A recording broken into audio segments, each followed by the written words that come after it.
Hello everyone, welcome to my channel. तो अभी अब हम बात करते हैं हमारे नेक्स्ट टॉपिक की, फंडामेंटल के अंदर। तो ये जो फंडामेंटल है बहुत ही इंपॉर्टेंट सब्जेक्ट हमारा होता है, क्योंकि इसी से हम सीखते हैं कि हॉस्पिटल में जो काम किया जाता है उसके रूल रेगुलेशंस क्या होते हैं, एक नर्स की रिस्पॉन्सिबिलिटी क्या होते हैं, कौन से प्रिंसिपल्स के साथ हमें काम करना होता है। तो इसमें वही दिया गया, रोल ऑफ नर्स दिया गया है, फिजिकल एग्जामिनेशन। अगर किसी भी पेशेंट का शारीरिक रूप से पूरा का पूरा आंकलन किया जाता है, एग्जामिनेशन किया जाता है, तो उसमें नर्स क्या रोल निभाती है, क्या उसकी जिम्मेदारियां होती है, तो उन सभी चीजों के बारे में हम बात करेंगे कि इन छोटी छोटी चीजों का ध्यान उसको रखना होता है और लापरवाही नहीं करनी होती है। तो पेशेंट को कंफर्टेबल रखने के साथ साथ कौन कौन सी रिस्पॉन्सिबिलिटी उसकी होती है, सबसे पहले प्राइवेसी मेंटेन करेगी। ठीक है, तो ये हम वैसे तो हम पहले भी इसको थोड़ा थोड़ा इस जो पिछले प्रीवियस लेसन है, प्रीवियस टॉपिक है, उनके अंदर हम इसको कवर कर चुके हैं। बट इसके इसमें थोड़ा सा और डीपली एक एक टॉपिक पे आप ये समझेंगे कि और कौन कौन से टॉपिक इंक्लूड कर सकते हैं। तो कई बार इसमें आ जाए तो अगर आपको हेडिंग या टॉपिक ही याद है तो आप उसे पूरा का पूरा जो है एक्सप्लेनेशन कर सकते हैं। तो इसमें इन्होंने बताया है कि सेपरेट एग्जामिनेशन रूम जो है उसकी ज़रूरत होती है, और डोर क्लोज करना बहुत ज़्यादा ज़रूरी होता है। जो रिलेटिव होते हैं वो अलाउड नहीं होते हैं जहाँ पर भी एग्जामिनेशन किया जाता है। तो क्लाइंट के अकॉर्डिंग जो हमारा जो पार्ट होता है वही एक्सपोज किया जाता है। जिस पार्ट की आपने एग्जामिनेशन करना है सिर्फ उसी को आपको कपड़ा हटाना है, बाकी कोई भी पार्ट जो है वो खुला नहीं होना चाहिए कपड़े के द्वारा। ठीक है। दूसरा इन्होंने लाइटिंग बताई है कि भी पॉसिबिलिटी हो तो नेचुरल लाइट में सारी की सारी चीजें देखी जानी चाहिए, अवेलेबल होनी चाहिए एग्जामिनेशन रूम के अंदर। Because if your client is jaundiced it may be not detected it artificial light. तो इन्होंने बताया है कि अगर पेशेंट जो एग्जामिनेशन जो किया जाता है ना वो नेचुरल लाइट होनी चाहिए हॉस्पिटल के जो रूम होता है उसके अंदर, क्योंकि कई बार क्या होता है अगर पेशेंट को पीलिया वगैरह की समस्या है, इनकी जॉइंटिस वगैरह की समस्या है, तो आर्टिफिशियल लाइट में दिखाई नहीं देती है। They should be adequate light. तो जो लाइट है उसका पूरा का पूरा प्रबंध जो है प्राकृतिक रूप से होना चाहिए। तो इसमें कंफर्टेबल बेड और एग्जामिनेशन जो टेबल होती है उनका ध्यान रखना है। तो इसमें कंफर्टेबल क्लाइंट जो होता है उसका जो प्लेस, तो जहाँ पर भी आप उसका एग्जामिनेशन कर रहे हो बहुत ही कंफर्टेबल आरामदायक स्थिति में होना चाहिए, और उसकी सारी की सारी चीजें जो है मेंटेन और सुटेबल पोजीशन उसकी होनी चाहिए, और लेथरोटॉमी पोजीशंस जो है वो उसकी मेंटेन करानी चाहिए। एग्जामिनेशन अगर जेनेटिक पार्ट का एग्जामिनेशन हो रहा है तो लेथरोटॉमी जो हमारी पोजीशन होती है वो देनी चाहिए, पोजीशन को मेंटेन करेंगे। Special examination table strip road is needed. तो इसमें जो हमारा बेड होता है वो स्पेशल जो रोड लगा हुआ, जो स्ट्रिप लगा हुआ जो हमारा बेड होता है उसकी जरूरत इसमें पड़ती है। रूम को जो है वार्म रखना है, गर्म रखना है विदाउट ऑफ द डस्ट। तो उसमें किसी तरीके की हवा वगैरह नहीं आनी चाहिए, रूम को गर्माहट देनी चाहिए और इस तरीके से रूम को रखना चाहिए। तो नेक्स्ट देखते हैं इसमें हम सेकेंडरी हम देखेंगे प्रिपरेशन ऑफ द इक्विपमेंट्स। तो जो उपकरण होते हैं उनका किस तरीके से तैयारी करेंगे आप। सबसे पहले आर्टिकल्स, जिस भी आर्टिकल्स की नीड होती है फिजिकल एग्जामिनेशन के लिए वो आपने रेडी रखनी है। एग्जामिनेशन स्टैंड्स, ठीक है, तो आपने सारे के सारे आर्टिकल्स जो जरूरत के हिसाब से जो फिजिकल एग्जामिनेशन में काम आते हैं उनको रेडी रखेंगे। प्रिपरेशन ऑफ द क्लाइंट, तो क्लाइंट को किस तरीके से तैयार करेंगे, सबसे पहले फिजिकल प्रिपरेशन कैसे करेंगे उसकी। कीप द क्लाइंट क्लीन, सबसे पहले आप क्लाइंट को क्लीन करेंगे। अगर उसे किसी भी प्रकार की वोमिटिंग है या कोई यूरिन या मतलब किसी भी तरीके की गंदगी उसे लगी हुई तो सबसे पहले उसको साफ कराएंगे। Save the part if necessary, अगर कोई भी ऐसे पार्ट में एग्जामिनेशन हो रहा है तो उसकी शेव वगैरह करेंगे, यानी कि सफाई वगैरह करेंगे वहां से। Keep the client in comfortable position with the consent for the doctor to examination the client से। तो जो डॉक्टर के जब आता है क्लाइंट का एग्जामिनेशन करने के लिए तो उसे अच्छी पोजीशन में और कंफर्टेबल पोजीशन में रखना जरूरी होता है। और empty the bladders of the prior of examination से, और एग्जामिनेशन से पहले जो ब्लैडर वगैरह होता है वो खाली करा जाता है, यानी कि उसको बोला जाता है यूरिन पास आउट करने के लिए। Empty the bowel by the enema if required, अगर अनीमा देना है तो उससे पहले क्या होता है बाउल जो होता है उसको एम्पटी यानी कि खाली किया जाता है। अब लोशंस और जो हमारे गारमेंट्स वगैरह होते हैं अगर वो चेंज कराने हैं हॉस्पिटल की ड्रेस के अकॉर्डिंग तो आप इसको चेंज करा सकते हैं कस्टम के हिसाब से या रूल रेगुलेशंस के हिसाब से। और क्लाइंट को जो एक्स्ट्रा सीट वगैरह लगानी होती है वो भी लगा करके रखेंगे अगर जरूरत है उस एरिया में।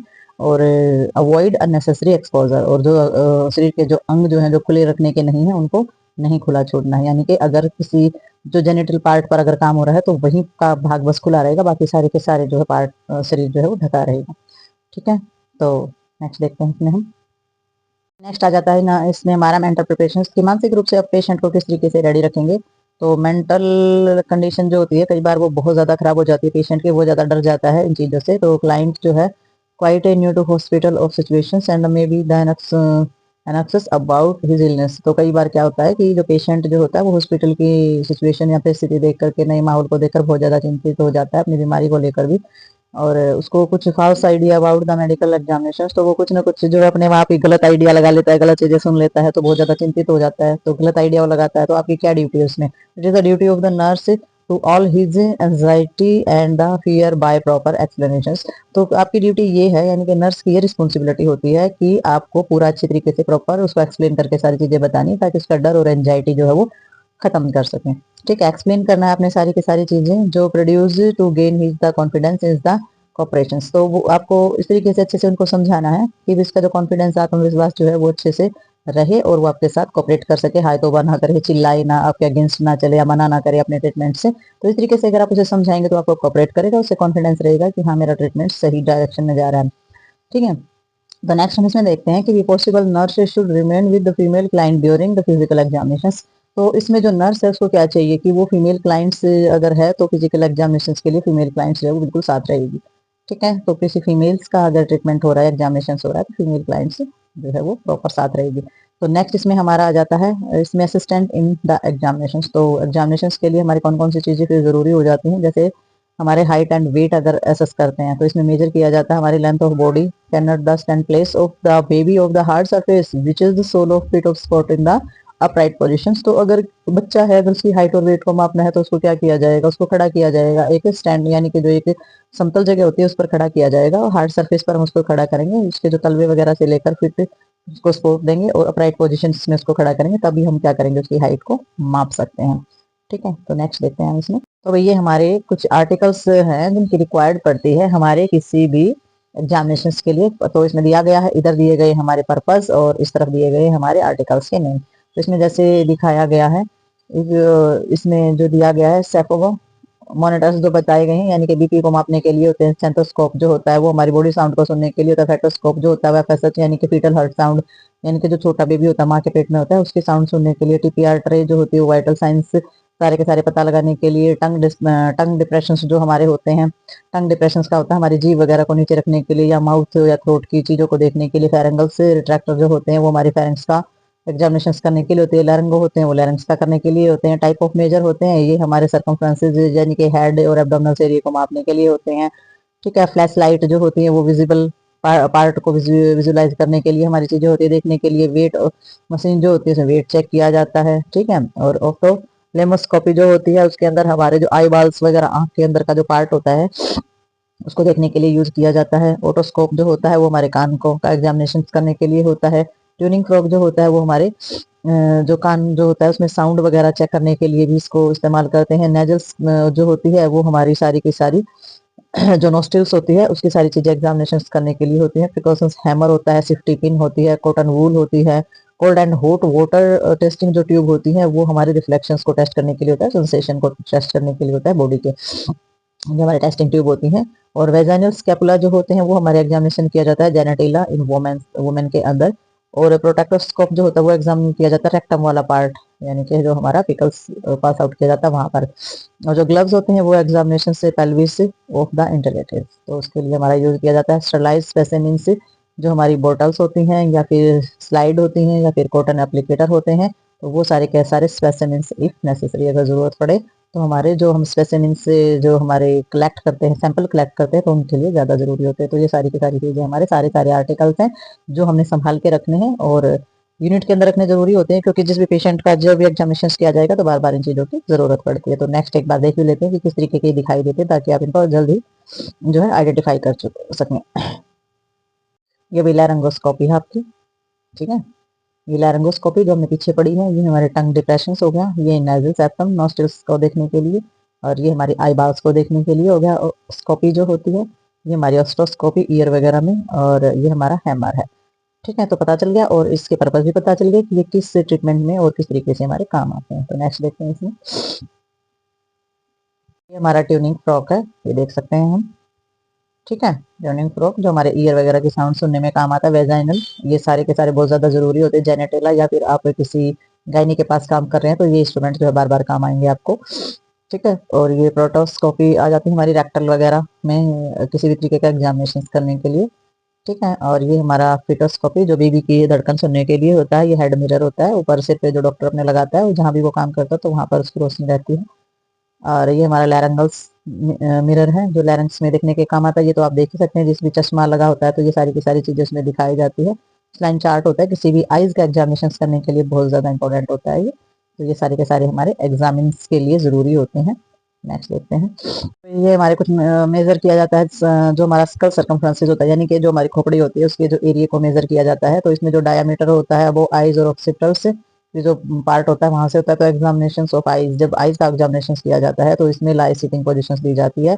और लाई सिटिंग यानी कि बिल्कुल सीधा लेटाया जाता है, हेड पर मिरर लगा जाता है, रिफ्लेक्टिंग लाइट होती है क्लाइंट के फेस के ऊपर। तो ये जो एग्जामिनेशन किया जाता है, इंस्पेक्शन किया जाता है हमारी आईज का, तो आई की जो मूवमेंट होती है, रिएक्शंस होता है, या आई की लाइट होती है, या फिर रिकमेंडेशंस होती है नियर द फार ऑब्जेक्ट, यानी कि पास और दूर की जो चीजें होती है वो दिखा करके जो एग्जामिनेशन है वो करा जाता है। और इंटरनल पार्ट जो होता है हमारी आई का वो हमारा देखा जाता है। जो हमारी ऑप्टोथैलेमोस्कोप जो होता है वो यूज किया जाता है, यानी कि आई बाल को अंदर से चेक करने के लिए।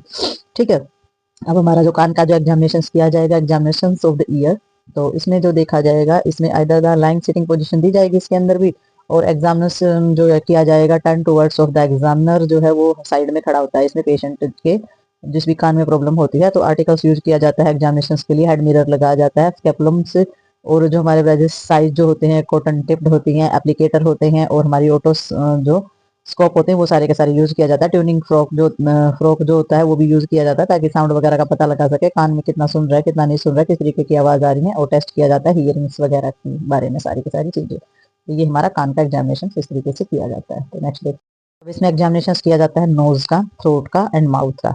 ठीक है, तो इसमें नोज थ्रोट माउथ में आ जाता है। क्लाइंट जो है usually seated with the head rested against the back of the chair, तो इसमें आराम से पेशेंट को चेयर पे बिठाया जाता है, उसकी कमर जो है बैक जो है चेयर पे लगाई जाती है।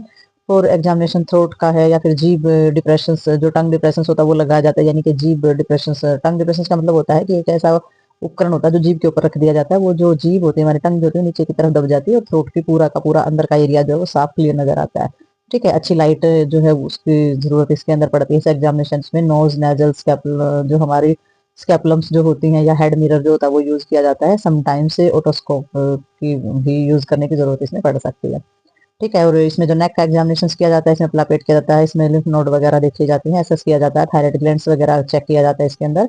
और क्लाइंट से पूछा जाता है स्वेलो स्लाइवा की, वो जब अपनी ही स्लाइवा को स्लैवो कर रहा है, मतलब कि स्वेलो कर रहा है यानी कि निगल रहा है, जैसे कि हम थूक बोल देते हैं जिस चीज को, तो वो स्लाइवा जो हमारे मुंह के अंदर जो फ्लूइड होता है उसको जब नीचे की तरफ निगलते हैं तो इससे पता लगा जाता है कि नेक में प्रॉब्लम है या नहीं है। तो इस तरीके का एग्जामिनेशन किया जाता है। और चेस्ट के अंदर भी एग्जामिनेशन किया जाता है। तो इसमें एग्जामिनेशन किया जाता है इंटीरियर, हमारा इंटीरियर जो होता है चेस्ट द क्लाइंट्स। तो उसमें आगे देखते हैं हम चेस्ट के बारे में।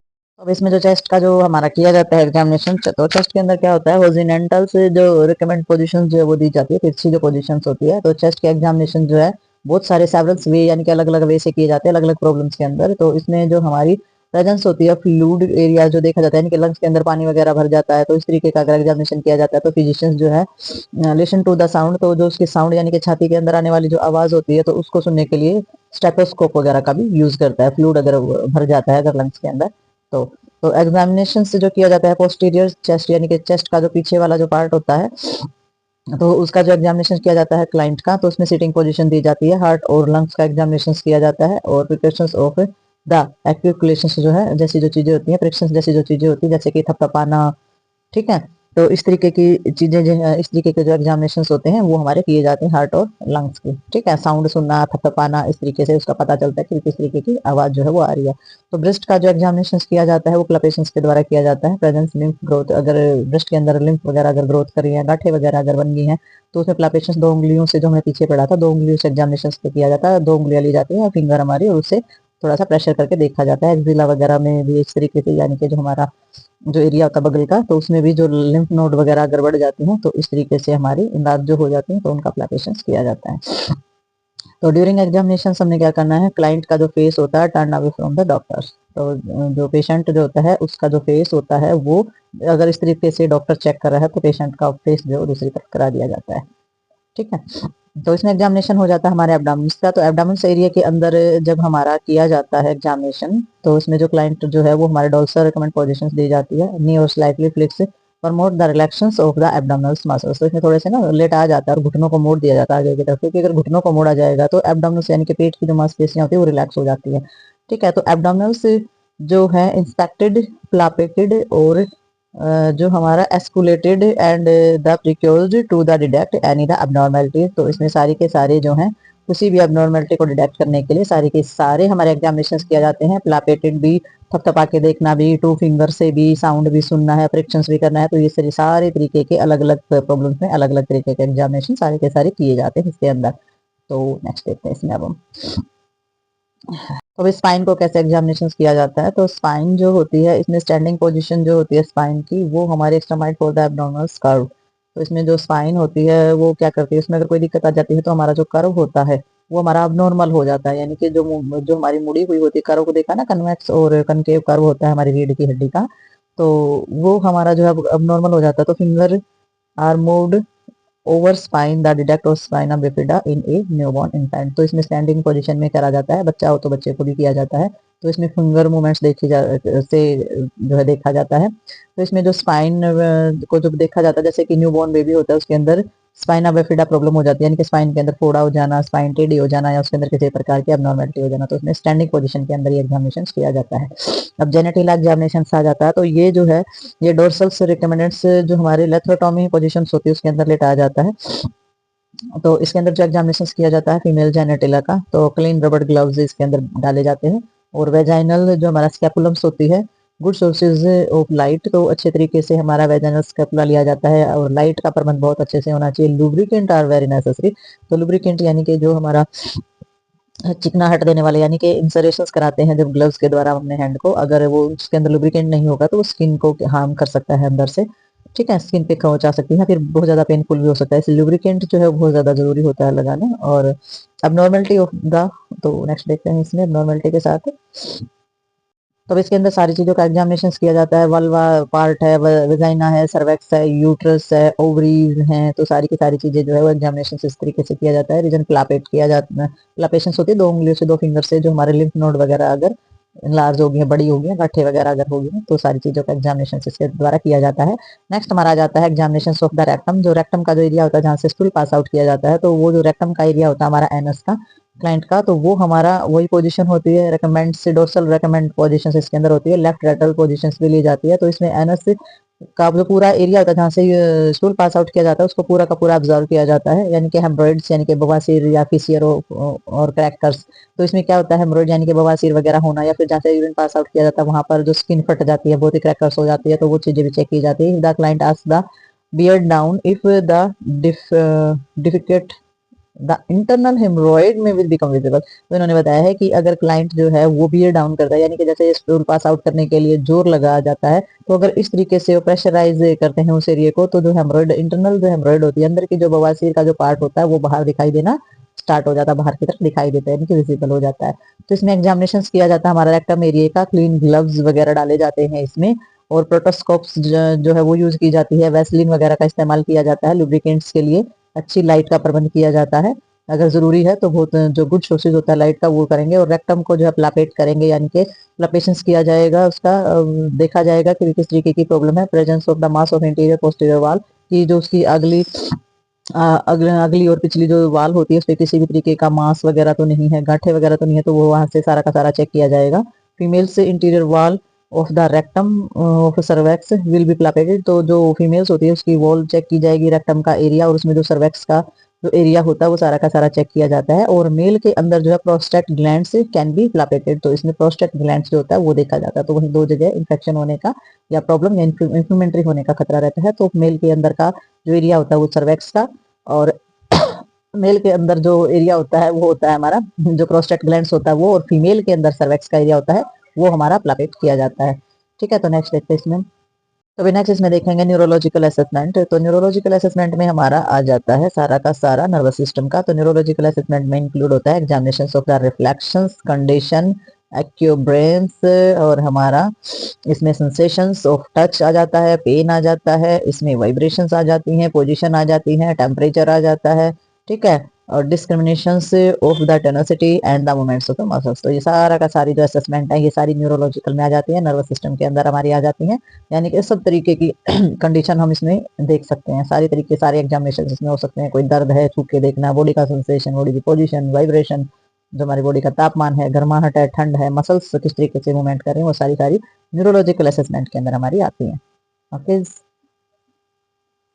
इसमें आ जाता है टेस्ट फॉर सेंसेशन। तो जितना भी सेंसेशन होता है, सेंसेशन को किस तरीके से टेस्ट किया जाएगा, तो इन्होंने बताया सेंसेशन जो है वो टच करके टेस्ट किया जाता है। वाइप लेंगे कॉटन की, यानी कि कॉटन लेंगे, थोड़ा सा लगा के देखेंगे भी फील हो रहा है, गुदगुदी हो रही है, नहीं हो रही, पता चल रहा है कुछ हमें छू रहा है, नहीं हो रहा है। और पूछा जाता है close the eyes of the response of when ever cotton touch the skin. तो उसमें आंखें बंद कराई जाती हैं क्लाइंट्स की, और उसे पूछा जाता है कि आपको कुछ फील हो रहा है या नहीं हो रहा है, तो कॉटन को टच किया जाता है स्किन के ऊपर। ठीक है। वाइब्रेटरी सेंसेशन होता है, वो भी टेस्ट किया जाता है ट्यूनिंग फ्रॉक के द्वारा, कि भी कुछ वाइब्रेट हो रहा है, कुछ उसे साउंड सुनाई दे रही है, नहीं दे रही है।